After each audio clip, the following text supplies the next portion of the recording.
Keterlaluan ya beberapa ibu-ibu, seorang muhibin yang sangat fanatik, yang mana memotong atau memberhentikan seorang Gus yang sedang memberikan sambutan ya. Di sini emang tak berakhlak ya, dimana di sini banyak jamaah yang sedang hadir, dan nanti si muhibin akut ini nggak dijawab salamnya, pelan-pelan gitu dijawabnya, tapi nggak kencang, dan dimarahi juga ada jamaahnya. Astagfirullah, fanatik banget ya. Coba kita lihat ke videonya. Memang satu arah kan, kula wau ndugi Japan niki wau satu arah.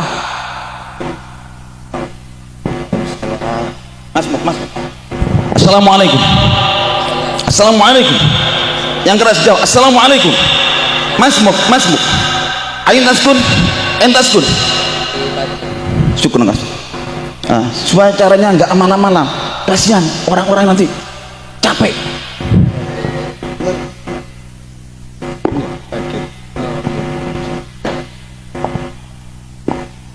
Matur suwun ingkang kathah dados sekalian jalan terus akhirnya kula teng mriki.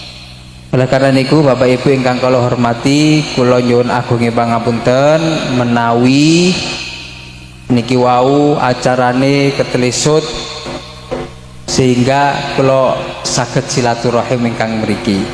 Matur suwun ingkang kathah atas undanganipun, kirang langkungi kula nyuwun agunging pangapunten. Akhiron wallahul muwafiq ila aqwamit thoriq. Assalamualaikum warahmatullahi wabarakatuh. Katanya dengan oke kan tuh nanti dulu ya semuanya nanti doa, mimpin doa, saya yang cuma baca ini. Di dalam ini ada Gusmi, di dalam ini ada Gusmi, ya ini ada Gusmi Inu. Tahu Gusmi? Tahu nggak Gusmi? Gusmi itu orang yang aneh tapi benih, diam semuanya. Kasihan yang tadi mulai tadi selawatan terus gak dikasih minum. Assalamualaikum warahmatullahi wabarakatuh. Ingin selamat kok gak mau jawab? Saya ulang, dijawab yang keras. Kenapa saya pakai bahasa Arab? Karena di surga itu bahasa Arab. Tolong didengarkan, dijawab. Kalau ingin selamat jawab dengan keras. Assalamualaikum. Belum. Saya sambil komentar. Ini mudah-mudahan nanti acara ini dihadiri Rasulullah. Allahumma shalli alaihi. Assalamualaikum warahmatullahi wabarakatuh.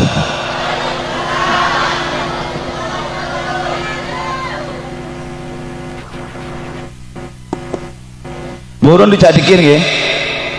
Burun mboten. Dijak dikir burun mboten. Sing banter burun mboten. Alhamdulillah. Niki mangki kula awali tawassul riyin. Mangki dengan kantun tumut napa ingkang kula maos. Mangke sak mantune pokoke darane tutup kalih doa para habaib. Pun enten setunggal mawon sing mantun ngomong. Paham ya? Politik sekarang cari-cari kesalahan. Oh, ketemu nih kesalahannya. Nah, itu diekspos terus lama beberapa tahun yang kemarin, setahun berapa tahun kemarin ya.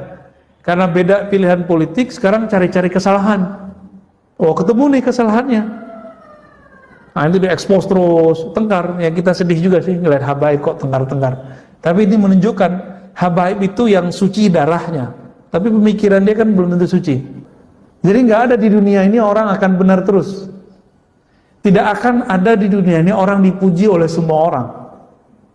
Nggak bakal mungkin ya. Maka masyayikh kita dulu sering membacakan sebuah kalam-kalam mahfuzat ya. Ridwan nas ya, ghayatun la tudrak. Ridho semua orang itu adalah tujuan yang tidak akan pernah engkau capai. Maka pilihlah jalan yang kamu kuat di situ. Jangan mencela-mencela nggak jelas, Pak. Pilih jalan yang di situ pasti ada orang yang suka, di situ pasti ada orang nggak suka. Jalan kita jelas. Maka waktu saya mengajar kitab-kitab ini, kitab Tazkiyatun Nafs, Riyadhutun Nafs, kitab tasawuf kata orang, kitab zikir, kitab Hikam Irota'illah, itu sahabat saya ngomong, banyak itu, bukan 1-2 orang. Antum nggak takut nanti dibenci oleh kelompok fulan, kelompok seberang gitu? Jawaban saya apa, Pak? Kalau saya beramal karena ingin dipuji si fulan, kelompok A, B, C, D, maka saya akan membuat dia senang misalnya, tapi saya akan dibenci lagi oleh kelompok yang lain. Nggak mungkin saya disukai semua orang. Jadi saya memilih sekarang untuk siap dibenci dan siap juga disukai. Suka, ada orang yang suka ilmu tentang Tazkiyatun Nafs ini, Riyadhutun Nafs ini, ada yang nggak suka, nggak apa-apa. Ntar orang bilang kita ngedongeng, nggak apa-apa, biarin aja. Ada orang bilang ahli bid'ah, syubhat, itu resiko, Pak, resiko di jalan Allah. Dan salah satu ciri-ciri pejuang di jalan Allah, la yakhafuna laumata laim, tidak takut dicaci orang-orang yang mencaci. Kenapa? Itu kan biasa aja, jalan aja. Maka kalau pengurus masjid, betul harus dengerin orang dalam rapat, tapi jangan kebanyakan rapat, Pak, banyak kerja aja. Di masjid itu kok banyakan rapat, enggak, banyakan rapatnya nggak ada kerjanya ntar. Di mana-mana begitu. Ya, kantor aja kalau banyak rapatnya itu nggak ada jadi. Rapat tuh sedikit aja. Yang banyak kerjanya. Kalau kita rapat, pasti kita disalahin orang, dikritik orang, oh berubah lagi. Ya.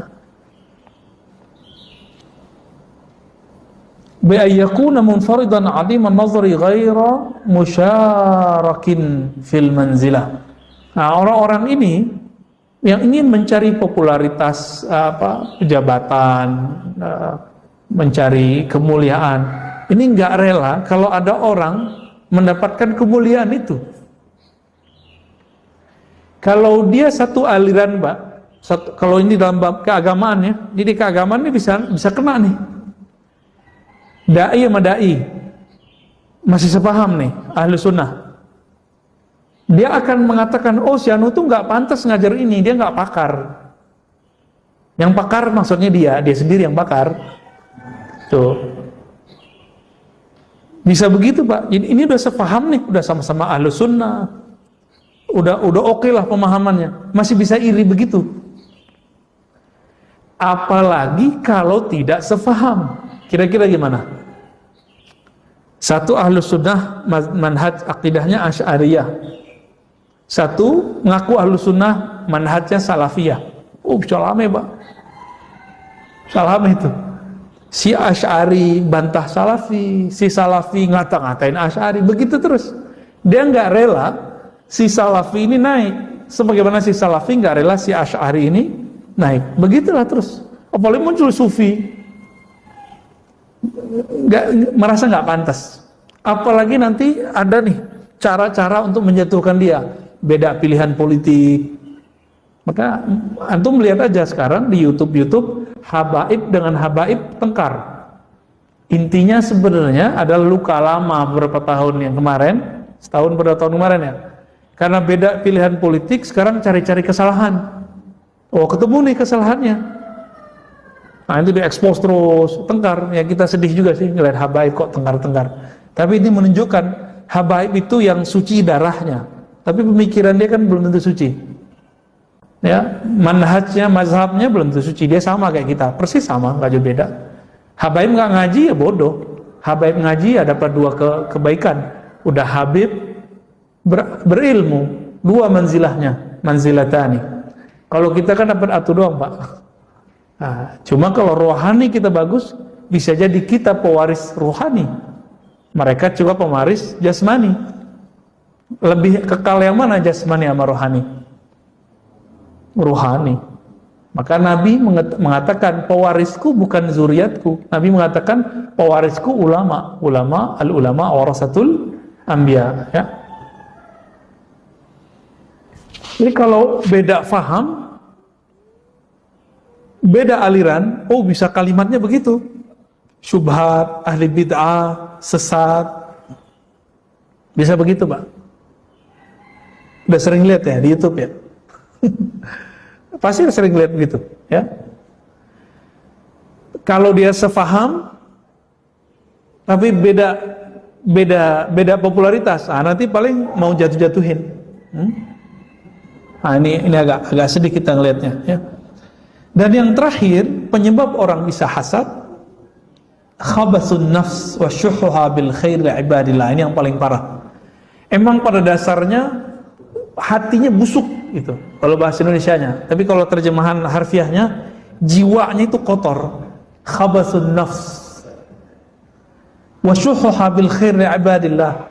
Dan rasa kikirnya yang pelit terhadap hamba Allah, bihaitsu yashuqqu alaihi ayyusafa indahu husnu hali 'abdin fi ma'unima alaihi. Dia susah menerima kalau ada orang mendapatkan kebaikan.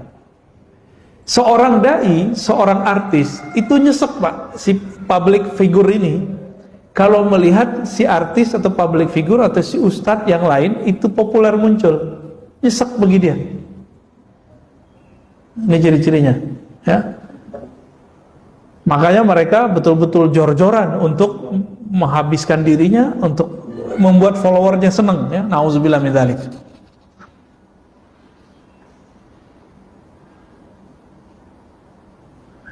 Nah, kalau 4 ini masuk dalam diri, udah semi-semi kafir, Pak.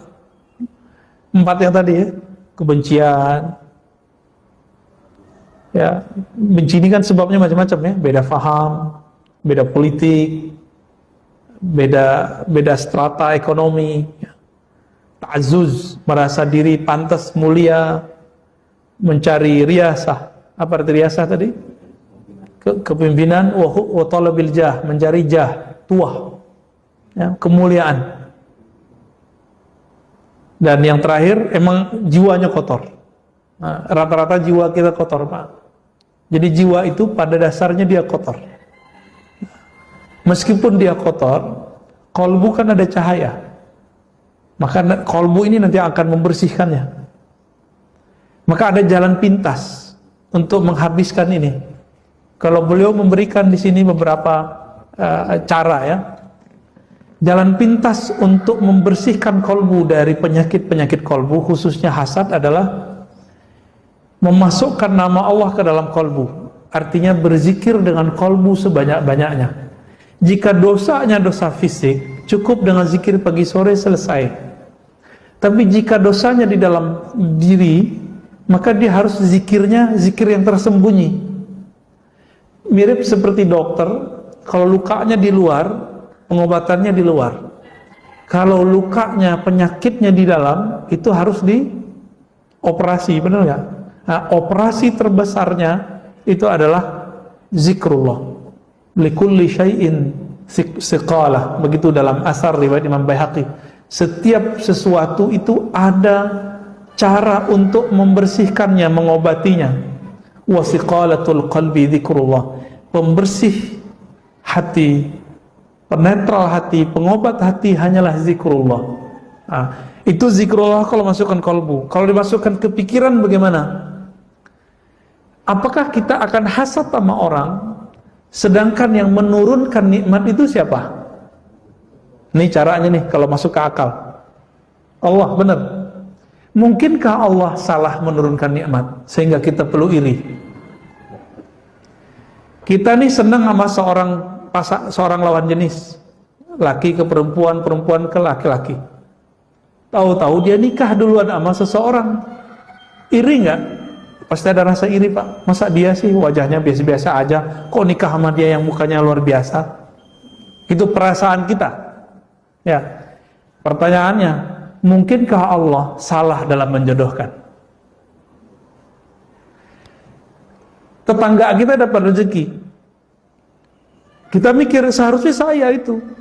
Teman kita dipromosiin, gajinya naik. Kita berpikir, seharusnya saya itu. Pertanyaannya diulang lagi. Itu yang ngatur siapa? Allah bukan? Allah. Mungkinkah Allah salah ngirim rezeki orang ini? Kalau begitu, orang yang hasad, dia sebenarnya sedang berprasangka ke makhluk yang dapat nikmat atau kepada Khalik? Kepada Khalik. Saya kalau gitu bukan berarti Allah berada di satu tempat, Pak ya. Ini menunjukkan Allah maha tinggi gitu aja. Secara mutlak, bukan tinggi arah. Allah maha hebat. Ini karena tubuh kita butuh isyarat. Ya. Itu dia tadi bapak-bapak, ibu-ibu, seorang ibu fanatik ya, yang mana sangat tidak sopan memberhentikan atau memotong sambutan dari seorang Gus ya, yang mana beliau adalah ya seorang putra dari kiai ya. Sungguh tidak sopan, nggak tahu ini masalahnya seperti apa, tiba-tiba langsung memotong ya sambutan dari Gus tersebut. Keterlaluan banget ya. Dan tadi ada Buya Arazi juga ya, tentang Habib selalu bertengkar karena masalah politik. Sungguh tidak elok ya. Oke, itu video kali ini. Gimana tanggapan beberapa ibu? Silahkan komentar. Terima kasih. Semoga bapak ibu bisa selalu. Assalamualaikum warahmatullahi wabarakatuh.